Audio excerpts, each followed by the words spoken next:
Well, hi, everybody. I'm Bob Bowman, Editor-in-Chief of Supply Chain Brain, and I want to welcome you to this special presentation on 12 Steps to a Resilient Enterprise presented by Logility. Now, before we get started, I do want to note that we will be having a question and answer session at the end of the presentation. So all attendees are encouraged to submit their questions throughout the presentation, and we will take them on at the end. So at this point, I want to introduce our speaker for today. He is McGary, Executive Vice President of Logility. He provides leadership and direction for Logility's competitive positioning and vision for the supply chain of the future. Mr. McGary is responsible for the global sales organization and building strong customer relationships. Before joining Logility, Mr. McGary served as president of SweetBridge Alliance, a nonprofit open source foundation developing a blockchain-based protocol stack for global commerce and supply chains. He brings more than 25 years of experience in sales leadership positions in the enterprise software and supply chain industries. He began his career as a computer programmer, and he holds a BA degree in economics from Claremont McKenna College. So with that, I'm going to turn it over to McGary. Mac, take it away. Thank you, Bob, and I'm delighted to be here in a Supply Chain Brain Forum. The last time I had that privilege was in 2018, and we were speaking on a panel about the future of blockchain and the role in supply chain. But today it's a different subject. We're looking back over our shoulder over the last 12 months, and wow, what a year. Think about it. Think about all the unpredictable events, the rare events that have all converged.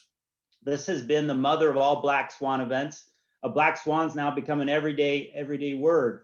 But just reflecting, think about 2019 when the top of the agenda was how do we anticipate trade wars with China? Does that mean we need to move sourcing and plants from China to Vietnam? And if so, do we take action now or action later? That was what we thought was volatility in 2019. Then go back to just a year ago, February of 2020, headline news, we had some incidents of lockdowns and a viral scare in China, Wuhan province. And the people were thinking, how is that going to impact? Is that going to spread? And there was all sorts of speculation.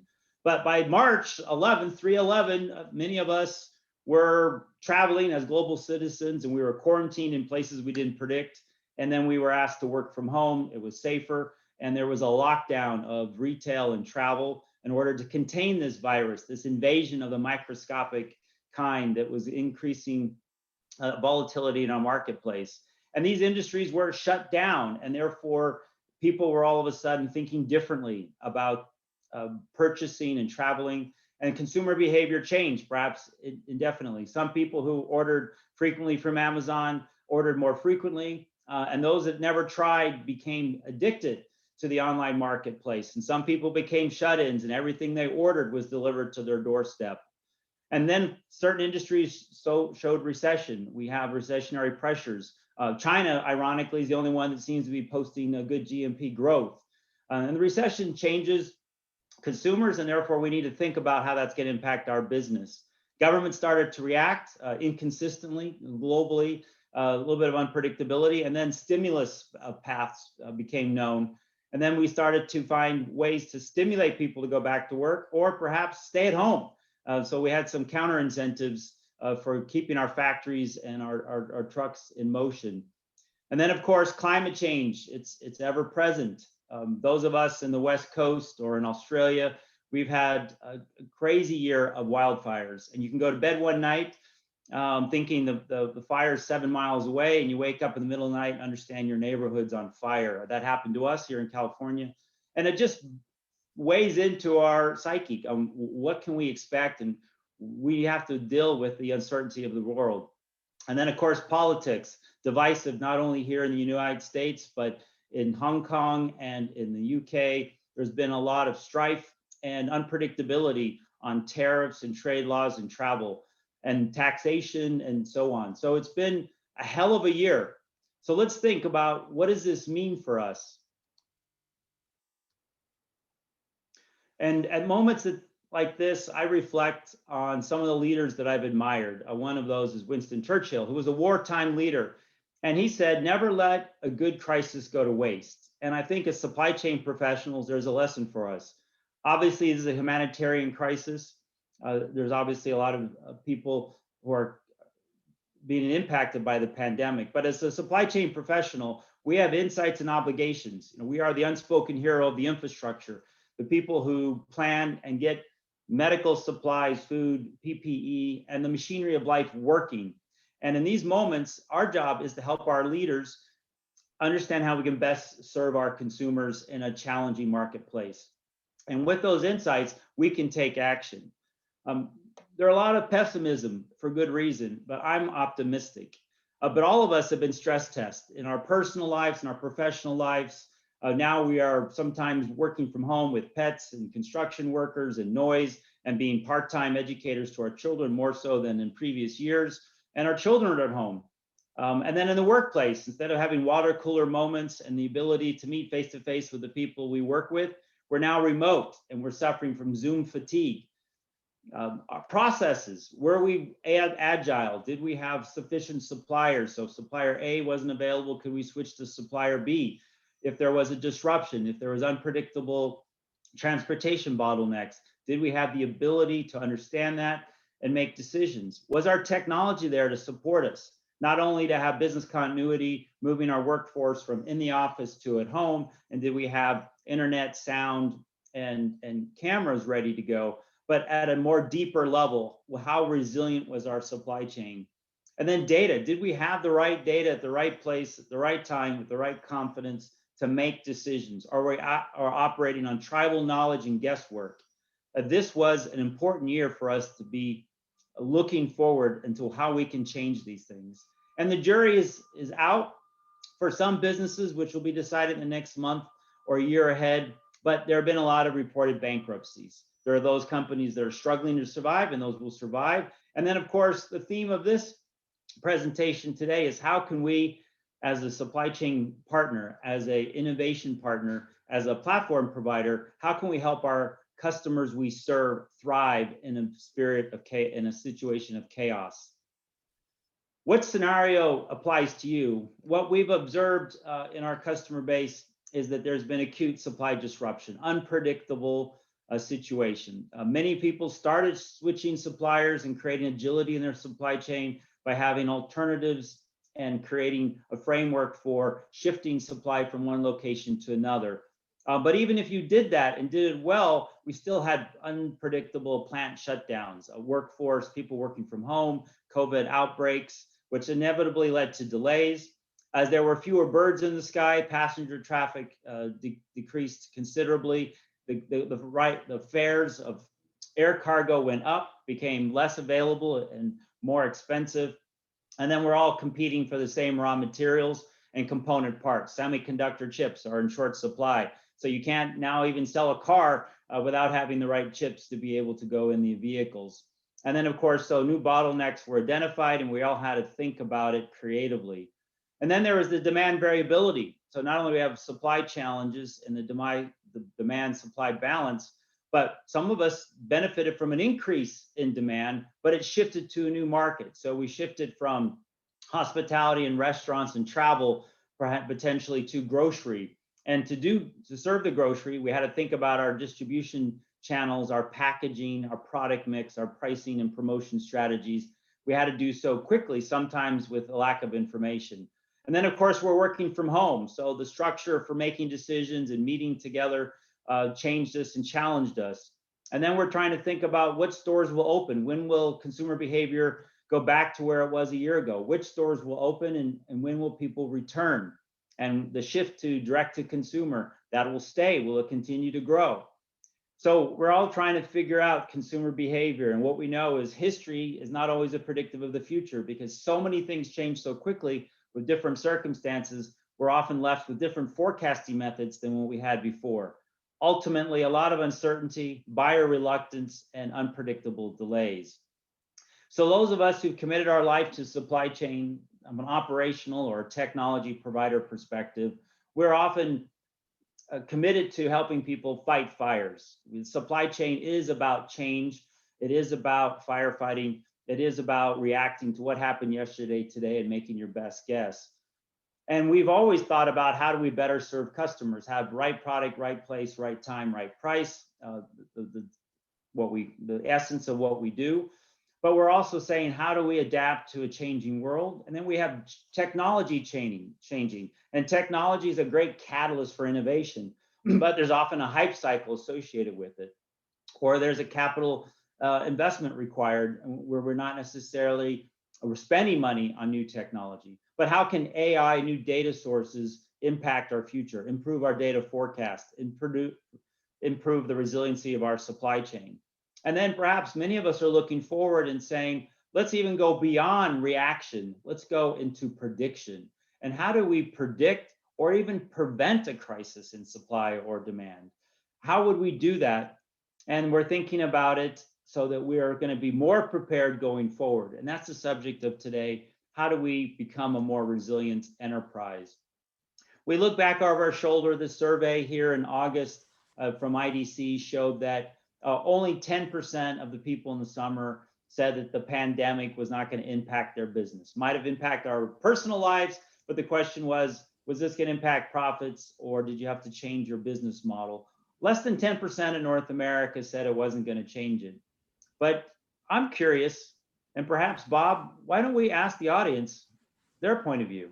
Well, good question. Let's get a snapshot of how people are feeling right now. The question for the audience today is, how did the pandemic affect your business? Select all of the following that apply to you. Increase in demand across one or multiple business units. Decrease in demand across one or multiple business units. Supply shortages caused delays and disappointment. We experienced disruptions in supply and logistics, and we thrived. Let's leave just a few more seconds for the audience to figure out which of those apply to them, and then we will show the results.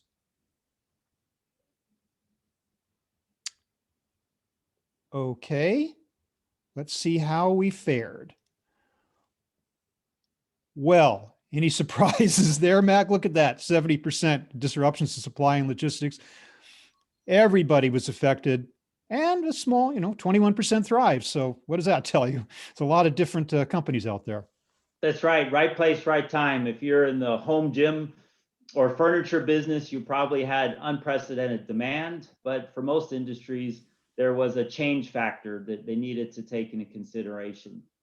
So building a plan for the resilient enterprise recently with one of our clients that is suffering a decrease in demand, we started to chart out their path. And this is one of the artifacts of the workshop.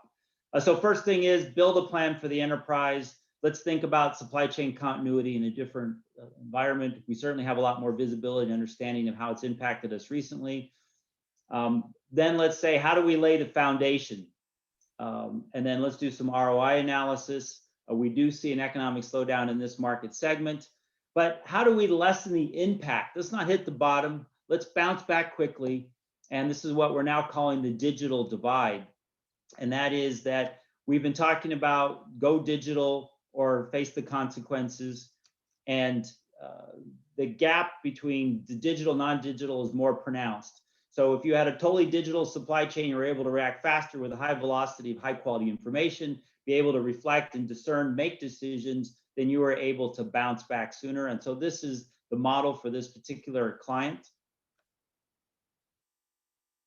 And it's a riff on the flattening of the curve.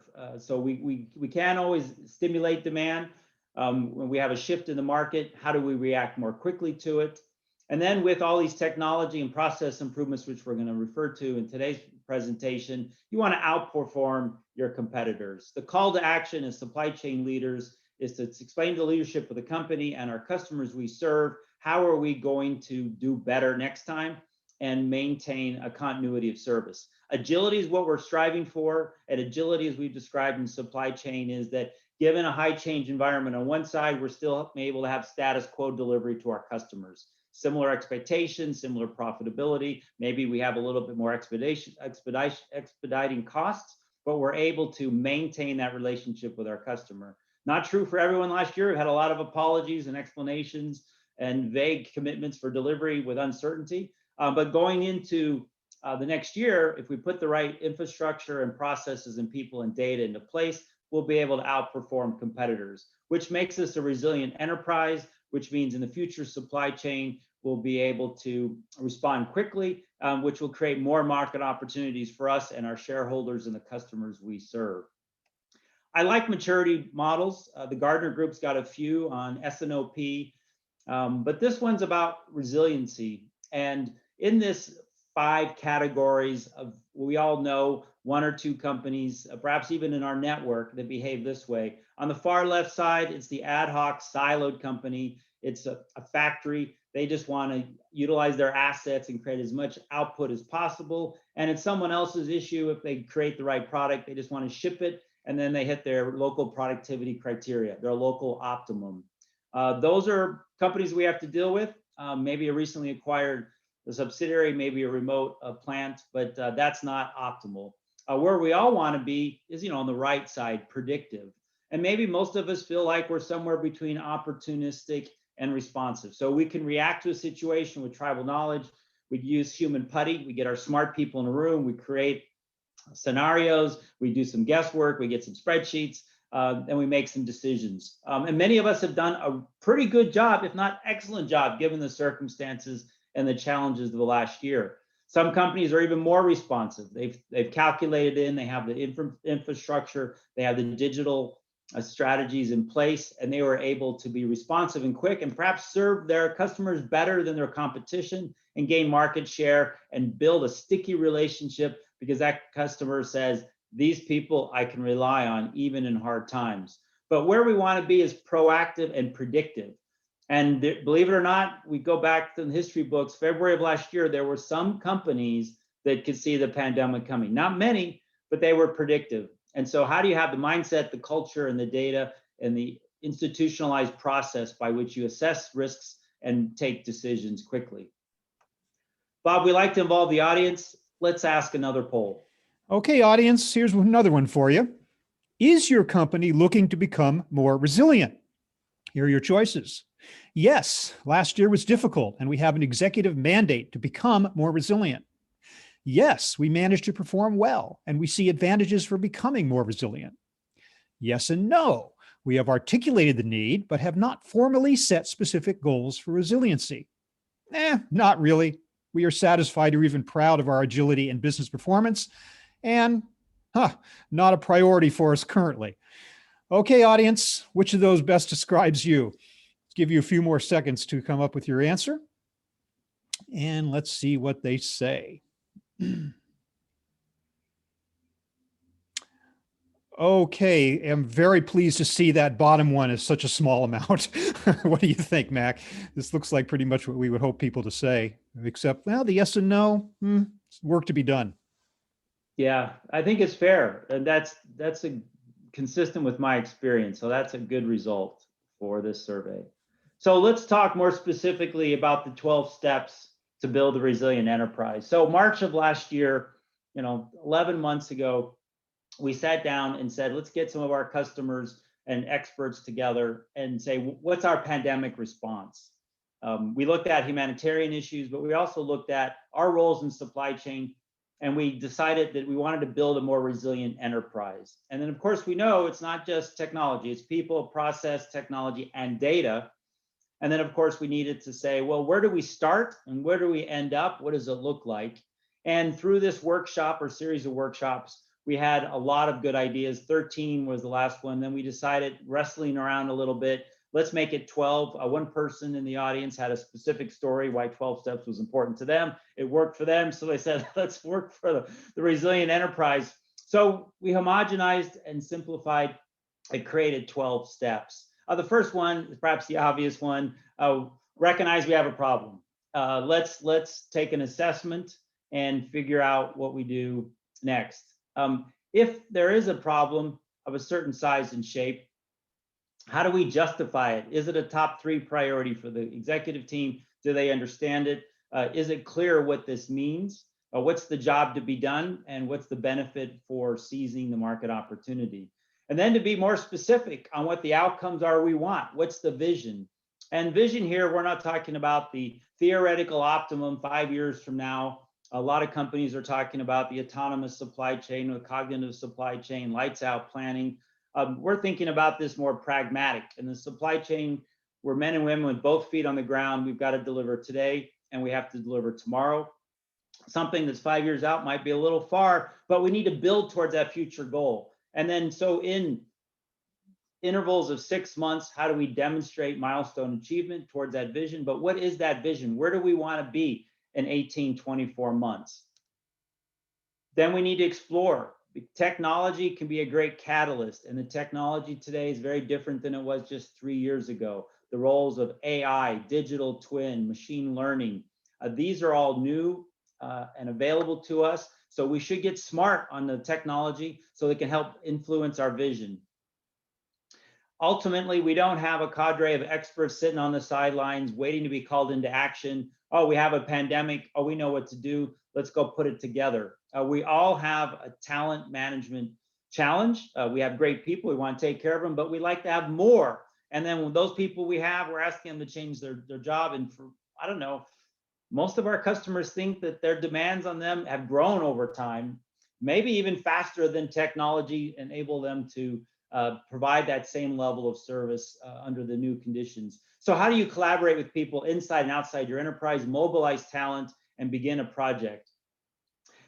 When we boiled it down, there was a lot of debate. What, in essence, from a technology perspective, from a business process perspective, are we trying to achieve to enable resiliency? And resiliency is part agility. It's also part, how do we bounce back given these circumstances? Evaluate our trade-offs. It came down to what we're thinking of as an elevated redefinition or embracing integrated business planning. Many of us understand from the early days of Oliver White what that is, and we'll talk more about that. But the idea was to have end-to-end planning connected to execution that allows us to make decisions from the shop floor to the top floor in service of what the company decides is good given any circumstances, what we call the CEO-driven enterprise. So if the president or the executive was involved in this decision making and they understood what our goals were for every customer, for profits, for new product launches, for new market penetration, for margin and cash flow management, given all those great business objectives in this situation, what would we decide? How do you operationalize that and have a decision support engine where people become information consumers, can debate and trade off scenarios, make decisions and execute them, and then track the results of those decisions that they made and improve over time, whether using machine learning or tribal knowledge. You get in a room and said, last time we did this, let's look at the result. There were unintended consequences. Now we're going to be smarter, better next time. Business continuity is something that's been on the table for a long time. Obviously, it's been challenged this last year, not just in trying to move our workforce from on-premise to at home and be able to connect and have security protocols. Certainly the cybersecurity rules, the game has changed there. But business continuity, looking more at supply chain, not just having vendor one and vendor two as alternatives, but looking at it deeper, more around the theme of resiliency. And of course, where I spent 8 years at GT Nexus and in the blockchain startup was, how do we leverage data? How do we create systems of trust? How do we incentivize the whole network to provide data and standardize on that so we can have end-to-end visibility from source, from maybe the 2 or 3 tiers down in the supply chain, all the way to the consumer.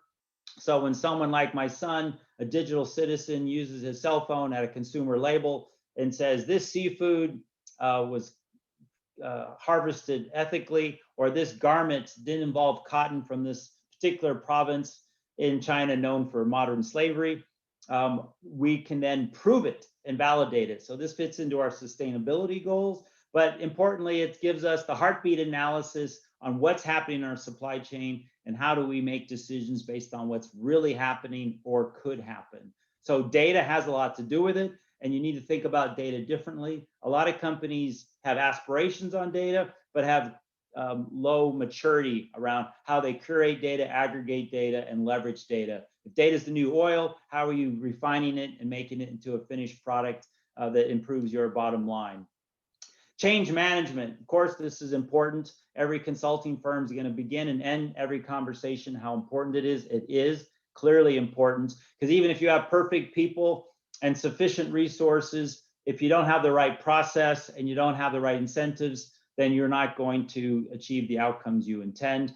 And alignment, this is an advanced part of change management, is that you need to have organizational design, incentive compensation, and making sure that everybody has enough information so they can make a decision what's good for the enterprise, not just good for them today as a short-term remedy to a situation. Alignment is an important part of this. And then aspirationally, how do we create a culture that embraces resiliency and change, where people wake up every day and say, my job is, of course, to deliver at a reasonable cost to my customer, meet the expectations.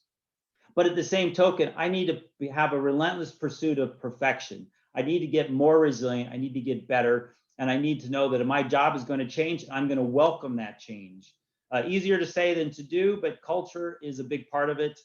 And then what we thought about was, if you had the KPIs in place and you had your outcomes well identified and you had the ability to track your value realization against the project goals, people, process, technology, and data, sometimes at great expense, where are we performing? Are we proving that we can improve customer loyalty, be able to serve customers in new and innovative ways? And are we able to impact the bottom line, protect market share, and gain momentum against the competition who may not be as resilient as we are? So celebrate's just a word to say the value realization, the metrics are in place. We've got the ways to measure this. And now we're able to celebrate it because there's a level of objectivity and empirical evidence to support the big investment we made in building the resilient enterprise. Bob, let's get a little audience participation. Okay, here we go. Question number 3, audience. Where are you on your journey to resiliency? Early stages, assessing and drafting a plan. Mid stage, evaluating partners, technology, and best practices. Late stage, implementing changes and gaining momentum. Or arrived, confident we are prepared for the unexpected. A few seconds to gather your brains and your conclusions. And we will take a look at where you all are. Here again, Mac, not surprised that the smallest number have not yet arrived, because if they had, we wouldn't need to be listening to you, would we? Yeah, well, this is encouraging. You know, the first step is the assessment that it's important and that we should build a plan for resiliency. So let's start our journey. In the time provided, I'm just going to talk about 3 of the 12 steps, hopefully to increase your incentive to have a dialogue with us about this journey and how we can help you bring structure and discipline to achieve that outcome of resiliency. You know, the first place to begin is the assessment. And we're going to talk more about that. Then the justification, and then the vision. And then to highlight the vision, you know, sometimes technology trumps process, meaning you can say, let's just have a great process. But if your technology or data doesn't enable it, it will not work or will not be as efficient as possible. So we're going to tease out a little bit about some things that should be included in that vision statement. Starting off, of course, with the draft and agile methodology. Here's the vision as we intended. Here's how much it's going to cost for us to get there. And here's the reasons why we would do it.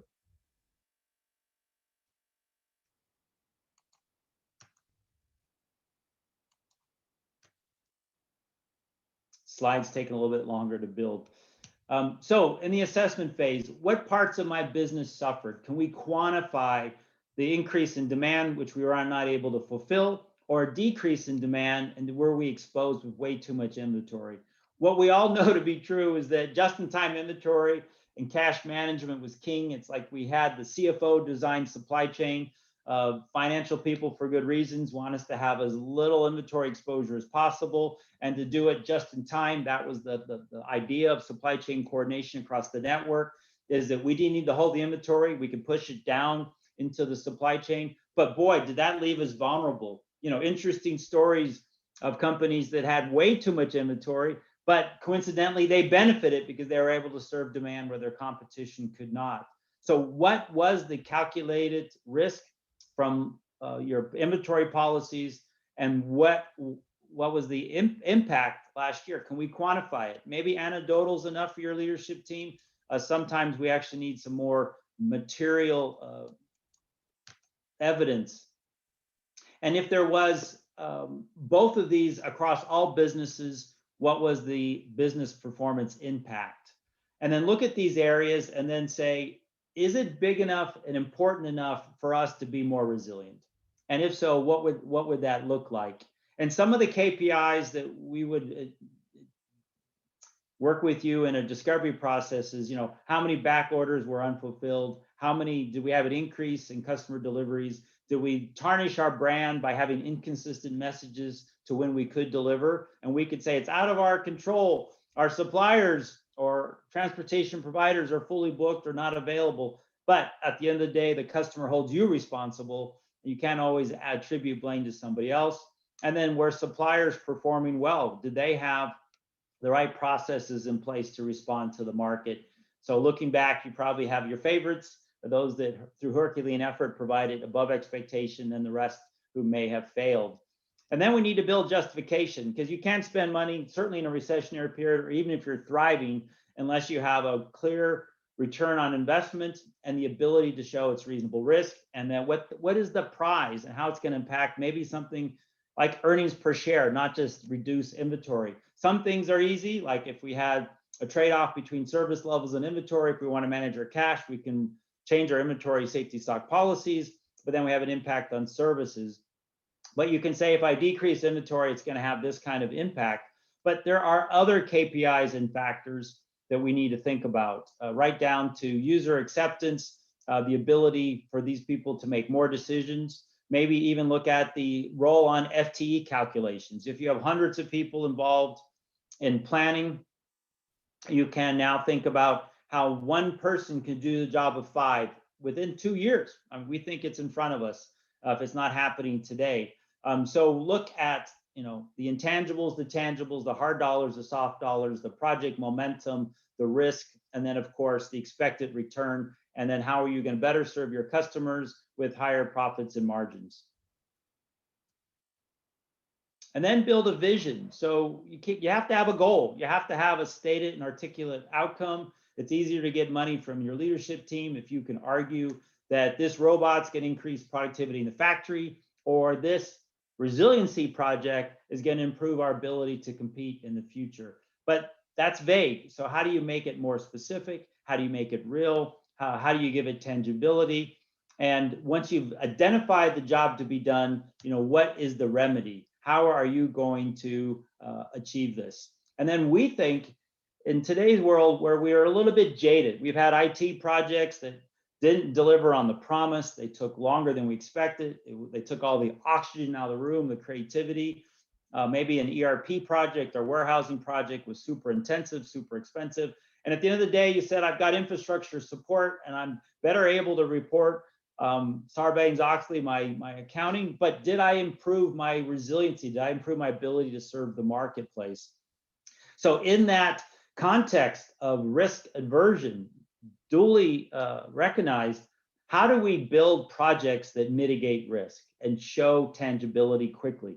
3-month, 6-month deliverables that show that it's not a theory, it's not an experiment, it's not a science project, that we can actually improve our ability to forecast, our ability to do supply planning, our ability to balance supply and demand.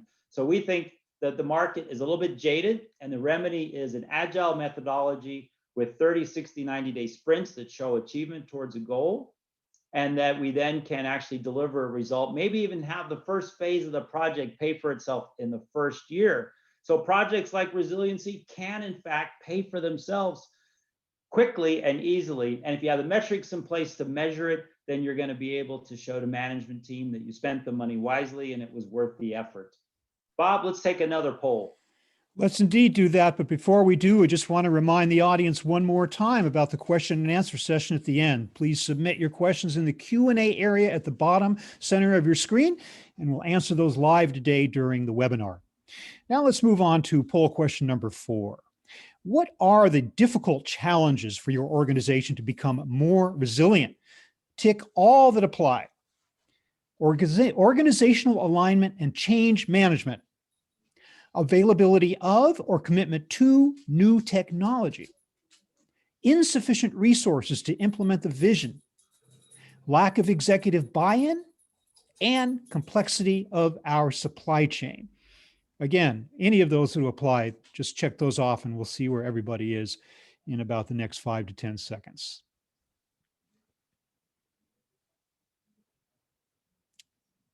Okay, let's take a look. Yeah, interesting there. The top one. You've addressed that already, Mac. It's very important. That's right. I mean, a lot of the pundits that talked about S&OP as a coordinated activity, trying to marry what's good for the enterprise across multiple departments, have always said the organizational change is the most difficult. But now I think there are technology and agile methods where that helps prove the point and build consensus and build confidence. So in the last 12 or so minutes before we open up for questions, I just want to give a glimpse of what I think the new normal is. So when you're building, you make an assessment, we want to be more resilient. Justification, we think it's going to impact customer service and profitability, and we'll be able to gain market share. We have a vision that says we're going to be able to put some new processes in place, leverage data more specifically, reduce latency, improve accuracy on how our supply chain is behaving. We want to be able to give some clear technology examples of what the new normal could be for your company, about the challenge we've always faced, the essence of supply chain. How do we manage variability and volatility? And of course, more recently, customer expectations on lead times.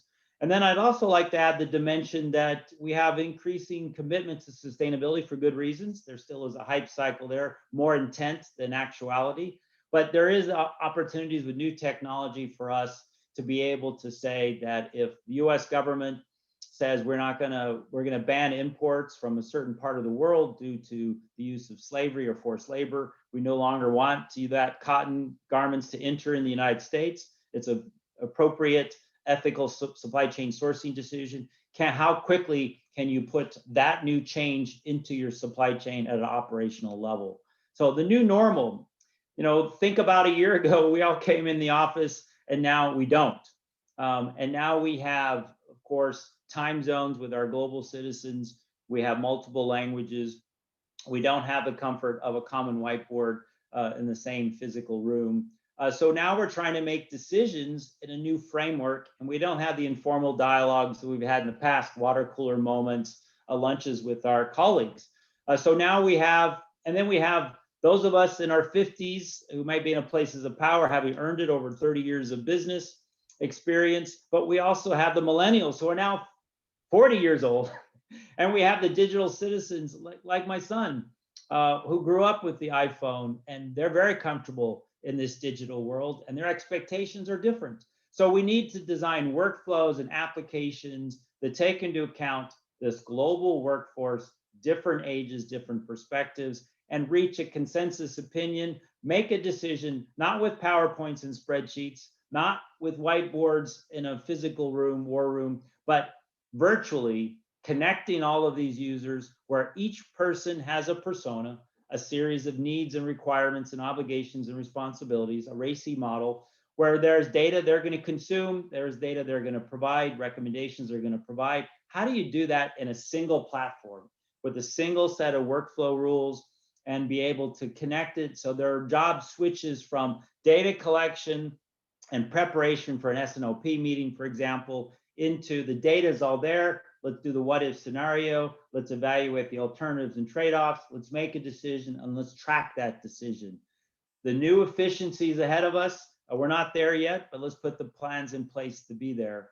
At times like this, I like to look to the research groups. One company I admire, Supply Chain Insights, has done some fresh research here in the summer months about sales and operations planning as one example.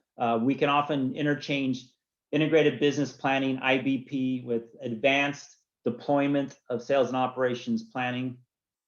And what this research group has said, let's look at the potholes and pitfalls in a pandemic exercise. What are we doing today? And interestingly to note that the average manufacturing company in North America has spent 7 years on the journey for better S&OP outcomes, and only 38% satisfied. And that was a year ago. So I think if you did the same survey now, post-pandemic, we're not through it yet, but we can see the light at the end of the tunnel with vaccines on the horizon. I think perhaps only 20% are satisfied. So there's never been a better case to be able to educate our leadership team on the importance of getting an S&OP process in place. And there's some gaps that are clearly understood, and now we've got empirical evidence to demonstrate that. There's 4 right here that I think are all relevant. To be able to do what-if analysis based on what happened yesterday, how's it going to impact our business, and what's feasible and reasonable with visibility into our ability to execute, not only within our 4 walls, but within our network. How do we orchestrate the network? How do we manage opportunities? There's an increase in demand. Okay, we have to make a full student body shift. We're going to repackage. We're going to change our distribution routes.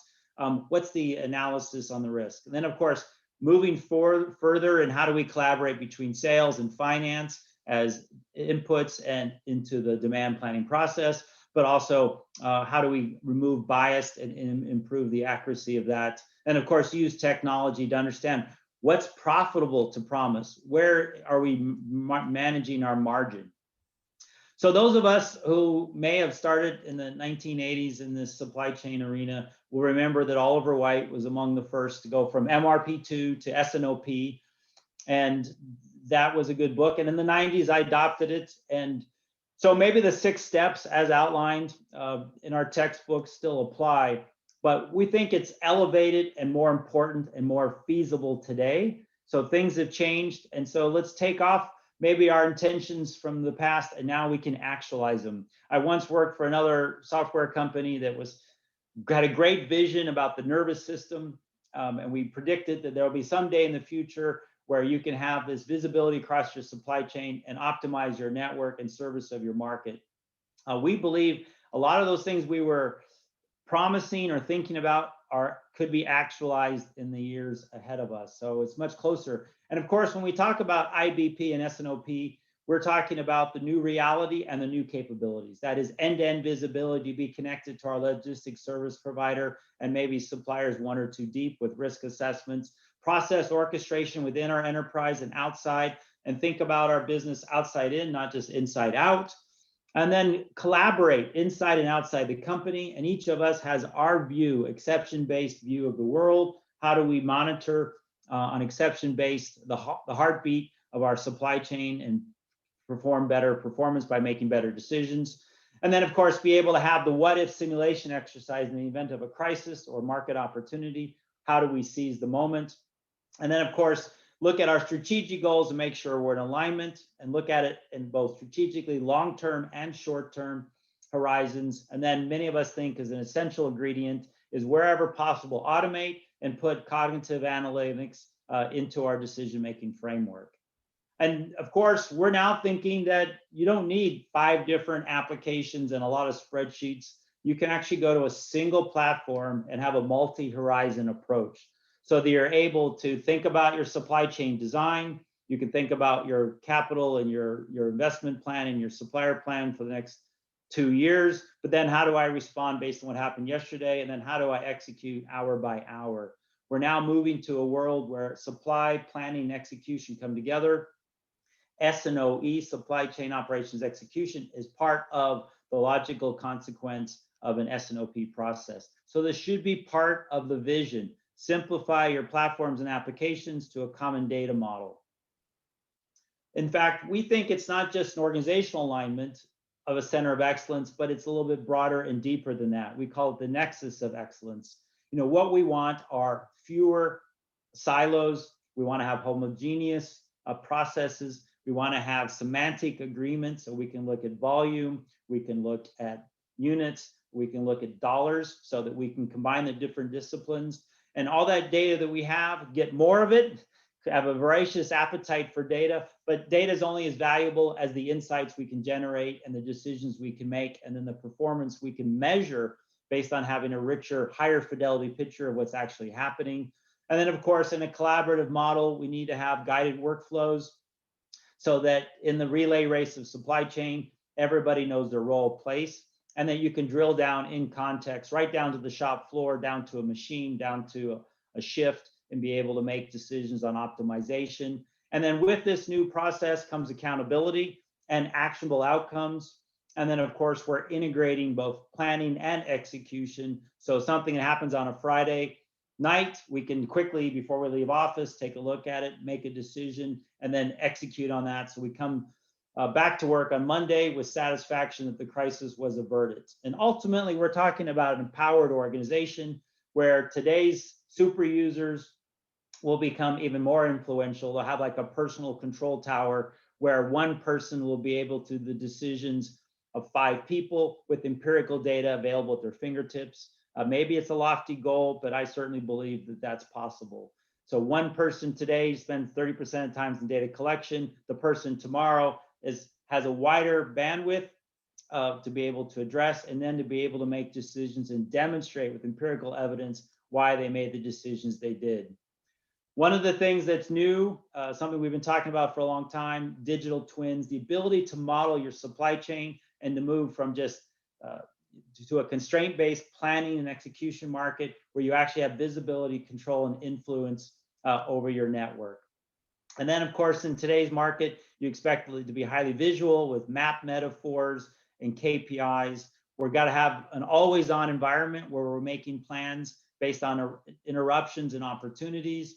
We need to have that visual impact to be able to make decisions. So it's actionable intelligence so that we can quickly communicate across multiple disciplines and have our KPIs and our dashboards, and then be able to go from there, not in one system, but in the same system, drill down and look at what's really happening. And so we're capable and feasible of making these decisions. We have a lot of data sources from drones and IoT, more than we've ever had before. It's exponential rise. Not all that data is real time, nor does it need to be, but we need to be able to have access through a common workflow and interface to be able to have real-time updates. And then we're able to make better decisions in the form of a crisis, in case of a crisis, understand the implications and explain it to people. So we're evaluating the supply variability, and we're able to reduce lead time impact by letting our customers know and make some smart decisions, do our ABC analysis. Our best customers, our most profitable customers should get a priority. Let's not expedite this cost at great expense for the wrong customer or the wrong product. Let's make informed choices and be able to track the results of those decisions we make. So in summary, we wanted to introduce today in this forum, let's start the journey. Let's work together. Let's build a plan for the resilient enterprise, take agility and then some, and move into what's the justification, what's the prize, what's the job to be done, and then the vision. Be very specific on how technology and good partners are catalysts for innovation. We are in an innovation crisis, and we need to innovate in order to survive and thrive and create the resilient enterprise that we want. Many of you are thinking about investing in the future, people, process, technology, and data. Let's bring in partners like Logility as one of those for your consideration. And together we will create actual intelligence across your network so you can be more resilient and be more agile. And that's the promise of what we have to offer today. And we're looking forward to working with you to build the plan for the resilient enterprise. Over to you, Bob. Let's open up the floor for questions. Let's do that. And let's, even as we are answering the questions, there's still time for audience members to ask additional ones. So just click on that Q&A button at the bottom of your screen, and we can hope to squeeze you in the few minutes we have left. Okay, here's question number 1 for you, Mac. Can you give an example of an enterprise that has thrived in this period of disruption? Yeah, absolutely. And Tillamook is a company here in the western part of the U.S. that's in the dairy and business, and they're collaborative, cooperative. So it's not just one company; it's an entity of a lot of local dairy farmers. And what they had was a big part of their business, Bob, was selling to restaurants and the travel industry. And all of a sudden, there were no new orders, but the grocery demand was increasing. So they had to quickly make an assessment, a shift from this demand to another demand. And as you know, Bob, a 5% change in demand can have a bullwhip impact on the supply. But when they come down to say, well, we've got increased demand for ice cream, a high margin business sold through grocery, we need to change our packaging. But now with this increased demand, we have to make some trade-offs, and we can't overnight grow another cow. So we have a finite supply. So how do we margin it based on customer satisfaction, margin, and other business goals? And they were able to do so in the comfort of a single platform. And they did so without controversy because people would come to the table. They all had singing from the same song sheet. They were operating in concert. They were able to make decisions, and then they were able to enjoy it and ultimately get the ice cream to the families that were consuming more in the comfort of their own home than they were previously. Great. Thanks a lot for that. My firm is heavily committed to SAP. We have SAP's IBP. Should we consider alternatives or stay with our ERP vendors, our enterprise resource planning vendors? Oh, that's a great question, Bob. And it's, the reason why we're in business as a best of breed contender is because ERP's necessary but not sufficient. If you have a core set of requirements that aren't very sophisticated, and for whatever reasons the ERP solution meets your requirements, you should probably stay the course. But Bob, we're in business as our competitors are because we have a better answer. We have a lot more vertical content in our solutions. We don't serve everybody, but the verticals we serve, we have deep functionality so that you can connect the shop floor to the top floor. And therefore, this idea of having a single platform that's constraint-based so that you can do what's feasible and reasonable and be able to share that information across departmental lines is something that a lot of the ERP companies simply haven't developed. They might in the future, but can you wait? And a lot of times companies have said the SAP implementation has been so big and so robust and so expensive, and best practice is to stay within the house of SAP. More people are saying not good enough. In fact, Bob, just this week, last week it was, one of our customers said, we recently came together in a virtual forum, and we decided that our ERP system is our transaction system, but our brain is going to be in decision support in our supply chain platform. That's going to make the intelligent decisions on what markets we serve, what suppliers we do, what margins we're going to get, where are we going to place deliveries, where are we going to ship product, how are we going to get the right price. So they're saying they're doing the shift from basically an accounting system into a decision support network operating model. And they've decided that now with this increase in ambition, we can't get that solution from our ERP vendors. So they're looking at us and others, and they made the decision that we just have a better capability. So if you think that the resiliency is important or agility is important, we find that there's some limitations in the ERP stack. So we would encourage people to brave outside of that SAP world and look at us and the other companies in the space. Okay, that being the case, though, this next questioner is surprised by the low satisfaction percentage of IBP implementation over the past 7 years. Can you expand on insights or reasons behind this low percentage? Yeah, I think, first of all, it's a tough journey to get sales and marketing and finance and production facilities and a complicated network to agree and to coordinate decision-making with the great clarity and process models and roles and definitions and the trade-offs. So the problem we're solving for is complexity, which is why a lot of us join supply chain, maybe without knowing it. We like complexity, we like problem solving, but think about how difficult it is, Bob, to get all the warring tribes with different incentives and backgrounds to agree to a S&OP plan. So organizational alignment is tough, and that doesn't go away. But with better technology, if you remove all of the spreadsheet and the data collection nightmare and the friction, and spend more time on the resolution, less time on the preparation, and you're delegating the aggregation of data and converting that information to a system or a platform, you're spending more time in the consensual agreement perspective. And if you have one set of data, you'll have less conflict. And many times, Bob, people thought it was a good project, but then they lost momentum in year 3. So there's a lot of reasons why it's so much dissatisfaction. In fact, some companies don't even have a real S&OP process. But we think that that's a cornerstone to the resilient enterprise, is to have a robust, advanced use of S&OP. Okay, thanks. In the plan for the resilient enterprise, how important is data? Well, ultimately, it's all about data and collaboration. And we all want, we've read the headline news from The Economist a couple of years ago, and we often coined the phrase, data is the new oil. So if we're thinking about we're a manufacturing company or we're a wholesaler or whatever our company description is, we need to understand that we're also in the data business, the data aggregation business. He who has the best information wins. That is sort of the mantra of software technology. And so how do you get higher utilization of data, how you aggregate more data? And there's a lot more data sources and a lot more syndication of data available. There's GPS tracking now on shipments. So what we think you need to do, Bob, is create at an executive level, someone who's going to be the curator for data. It may not just be an IT function. It's a blend of IT and business, because the business know what data is relevant and IT can tell you about the mechanics of how to get it, maintain it. But that is a cornerstone of creating a higher fidelity picture, is getting access to greater amounts of data. Okay, we're almost at the end. I think we have time to squeeze in one last question, Max. So here it is. You mentioned a resilience maturity in your presentation.